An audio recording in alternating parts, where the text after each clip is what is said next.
আসসালামু আলাইকুম এভরিওয়ান, সবাই কেমন আছেন? আশা করি সবাই ভালো আছেন। আজকে আমি ম্যাঙ্গো মিল্ক পুডিং বানাবো।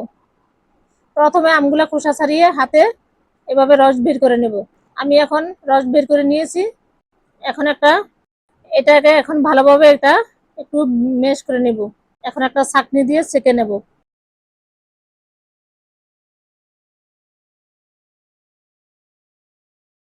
এভাবে চামচ দিয়ে এটা ছেঁকে নেব।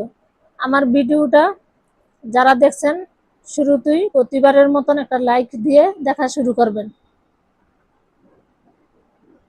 আজকের আমার এই রেসিপি আপনাদের আশা করি ভালো লাগবে। এটা গরমে খেতে ভীষণ মজা। এখন একটা প্যানে আমি আমের রসটাকে এখন ঢেলে এটাকে একটু জাল করে নেব। এভাবে ভালোভাবে এটা স্প্যাচুলা দিয়ে এটা নেড়ে একবার যারা খায় বারবার খেতে ইচ্ছে করবে। এখন আমি এখানে আগার আগার পাউডার 1.5 চামচের মতন আগার আগার পাউডার দিয়ে নিয়েছি। এখন নেড়ে একসাথে ভালোভাবে জাল করে নেব। এখন আমি এটা অন্য একটা পাত্রে এটা সেট করে নিব, যাতে এটা একটা জেলি হয়। এটা যতক্ষণ সেট না হবে ততক্ষণ পর্যন্ত এটা একটা নর্মাল ফ্রিজে রাখতে হবে। এখন একটা প্যানে আমি দুধ দিয়ে দিয়েছি। এখন 1 চামচ আগার আগার পাউডার, 1 থেকে 1.5 চামচ আগার আগার পাউডার দিয়েছি। এখন স্প্যাচুলা দিয়ে এটা ভালোভাবে মিশিয়ে নেব।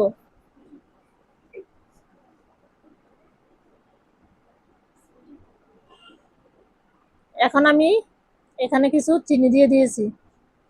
মিষ্টি আপনাদের যে পরিমাণে খান এই পরিমাণে দিবেন। আমার এখানে আমের জেলিটা হয়ে গেছে।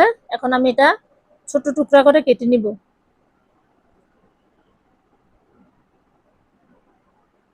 এভাবে আমি সবটা সুন্দরভাবে টুকরো করে কেটে একটা পাত্রে আমি এটা সেট করে নিয়েছি। এখন আমি ওই দুধটা দিয়ে জাল করা দুধটা আমি দিয়ে নেড়ে সুন্দরভাবে মিশিয়ে নর্মাল ফ্রিজে রেখে ঠান্ডা করে নিয়েছি।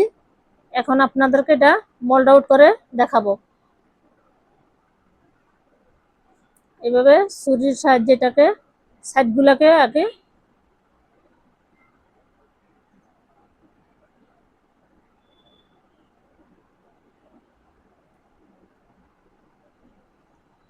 এভাবে সাইডগুলো আমি আগে ছুরির সাহায্যে এটাকে কেটে নেব। এখন আমি এভাবে এটা মোল্ড আউট করে নিয়েছি। এখন একটা ছুরির সাহায্যে আমি কেটে আপনাদেরকে দেখাচ্ছি।